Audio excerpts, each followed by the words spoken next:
ಜೈ ಭಾರತ್ ವಂದೇ ಮಾತರಂ. ಪಹಲ್ಗಾಮ್ ದಾಳಿ ನಂತರ ಪಾಕ್ ಭಾರತ ಯುದ್ಧದ ವಾತಾವರಣ ಸೃಷ್ಟಿಯಾಗಿದೆ. ಭಾರತ ಎಲ್ಲ ವಿಭಾಗಗಳಲ್ಲಿ ಕೂಡ ತಯಾರಾಗಿದೆ. ಪಾಕಿಸ್ತಾನವನ್ನು ಹೇಗೆ ಮಟ್ಟ ಹಾಕಬೇಕು, ಯಾವ ರೀತಿ ಮಟ್ಟ ಹಾಕಬೇಕು, ಅದರ ಬಗ್ಗೆ ಯೋಜನೆಯನ್ನು ಕೂಡ ರೂಪಿಸುತ್ತಿದೆ. ಈ ದಾಳಿಯಾದ ನಂತರ ಭಾರತ ರಾಜತಾಂತ್ರಿಕ ಸ್ಟ್ರೈಕ್ ಕೊಟ್ಟಿದ್ದು, ಪಾಕಿಸ್ತಾನ ಭಾವಿಸಿದರು ಏರ್ ಸ್ಟ್ರೈಕ್ ಮಾಡಬಹುದು ಅಥವಾ ಸರ್ಜಿಕಲ್ ಸ್ಟ್ರೈಕ್ ಮಾಡಬಹುದು ಅಂತ. ಆದರೆ ಭಾರತ ಬೇರೆ ರೀತಿಯ ಶಾಕ್ ಕೊಟ್ಟಿದೆ. ಆ ಶಾಕ್ನಿಂದ ಪಾಕಿಸ್ತಾನ ಹೊರಬರಲು ತುಂಬ ಕಷ್ಟವಿದೆ. ಪಾಕಿಸ್ತಾನ ಬೇರೆ ರಾಷ್ಟ್ರಗಳ ಜೊತೆ ಅಂಗಲಾಚುತ್ತಿದೆ, ನಮಗೆ ಸಹಾಯ ಮಾಡಿ, ಭಾರತ ಜೊತೆ ಮಾತುಕತೆ ನಡೆಸಿ ನಮಗೆ ಸಪೋರ್ಟ್ ಮಾಡಿ ಅಂತ. ಯಾಕೆಂದರೆ ಪಾಕಿಸ್ತಾನದ ಕೃಷಿಗೆ ಬೇಕಾಗಿರುವ, ಪಾಕಿಸ್ತಾನಕ್ಕೆ ಕುಡಿಯಲು ಬೇಕಾಗಿರುವ ಸಿಂಧು ನದಿ ನೀರು ಒಪ್ಪಂದವನ್ನು ಭಾರತ ಸಸ್ಪೆಂಡ್ ಮಾಡಿದೆ.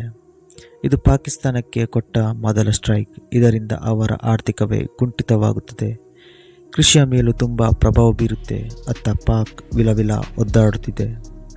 ಪಾಕ್ಗೆ ಮತ್ತೊಂದು ಉಗ್ರ ಸಂಘಟನೆ ಸಾಥ್ ಕೊಟ್ಟಿದೆ. ಇದರಲ್ಲಿನ್ನೂ ಅಚ್ಚರಿ ಪಡಬೇಕಾದ ಸಂಗತಿಯಿಲ್ಲ. ಯಾಕೆಂದರೆ ಪಾಕಿಸ್ತಾನದಲ್ಲಿರುವ ಉಗ್ರ ಸಂಘಟನೆ ಒಂದಕ್ಕೊಂದು ಲಿಂಕ್ ಇರುತ್ತದೆ. ಎಲ್ಲಿವರೆಗೆ ಅಂದರೆ, ಇತ್ತೀಚಿನ ಹಮಾಸ್ ಉಗ್ರರು ಭಾರತದ ಪಾಕಿಸ್ತಾನ ಆಕ್ರಮಿತ ಕಾಶ್ಮೀರಕ್ಕೆ ಬಂದಿದ್ದು. ಈ ದಾಳಿ ಬಗ್ಗೆ ಇಸ್ರೇಲ್ ಹೇಳುತ್ತೆ, ಹಮಾಸ್ ಇಸ್ರೇಲ್ ಮೇಲೆ ಯಾವ ರೀತಿ ಪ್ರವಾಸಿಗರ ಮೇಲೆ ದಾಳಿ ಮಾಡಿದ್ರು ಅದೇ ರೀತಿ ಇಲ್ಲಿ ದಾಳಿ ನಡೆಸಲಾಗಿದೆ ಅಂತ. ಪಾಕಿಸ್ತಾನಕ್ಕೆ ಸಪೋರ್ಟ್ ಮಾಡಿದ ಆ ಉಗ್ರಗಾಮಿ ಗುಂಪು ಯಾವುದೆಂದರೆ ಖಾಲಿಸ್ತಾನ ಭಯೋತ್ಪಾದಕ ಗ್ರೂಪ್ ಏನಿದೆ, ಪಾಕ್ ವಿರುದ್ಧ ದಾಳಿ ನಡೆಸಲು ಬಿಡಲ್ವಂತೆ. ಈ ಖಾಲಿಸ್ತಾನಿ ಪೋಷಿಸಿದ್ದು ಇದೇ ಪಾಕಿಸ್ತಾನದ ISI ಇರ್ಬೋದು, ಅಲ್ಲಿನ ರಾಜಕಾರಣಿ ಇರಬಹುದು.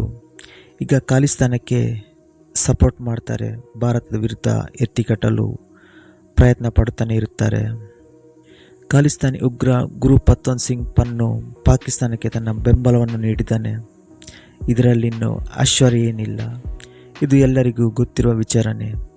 ಖಾಲಿಸ್ತಾನಿಗಳಿಗೆ ಪಾಕಿಸ್ತಾನ ಬೆಂಬಲ ಕೊಡ್ತಿದೆ. ಇನ್ನು ಅವನು ಏನು ಹೇಳಿದನೆಂದರೆ, ಭಾರತೀಯ ಸೇನೆ ಪಾಕಿಸ್ತಾನದ ಮೇಲೆ ದಾಳಿ ಮಾಡಲು ಬಿಡುವುದಿಲ್ಲ, ಪಾಕಿಸ್ತಾನದ ವಿರುದ್ಧ ಹೋರಾಡುವ ಧೈರ್ಯ ಭಾರತಕ್ಕೆ ಇಲ್ಲ. ಅಷ್ಟು ಮಾತ್ರ ಅಲ್ಲ, ಭಾರತೀಯ ಸೇನೆ ಪಂಜಾಬ್ ಮೂಲಕ ಹಾದು ಹೋಗಲು ಪಾಕಿಸ್ತಾನದ ಮೇಲೆ ದಾಳಿ ಮಾಡಲು ನಾವು ಬಿಡುವುದಿಲ್ಲ. ಪಾಕಿಸ್ತಾನ ಎಂದಿಗೂ ಅವರಾಗೆ ದಾಳಿ ಮಾಡಲು ಬರುವುದಿಲ್ಲ. ಯಾರೇ ದಾಳಿ ಮಾಡಿದರೂ ಅವರಿಗೆ ಕೆಟ್ಟ ಅಂತ್ಯವಿರುತ್ತದೆ. ಅದು ಇಂದಿರಾ ಗಾಂಧಿ, ನರೇಂದ್ರ ಮೋದಿ ಅಥವಾ ಅಮಿತ್ ಶಾ ಇರಬಹುದು.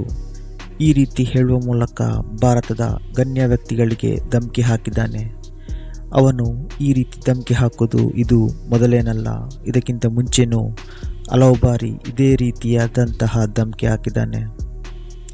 ಇಲ್ಲಿ ಉಗ್ರರು ಸಪೋರ್ಟ್ ಮಾಡುತ್ತಾರೆ.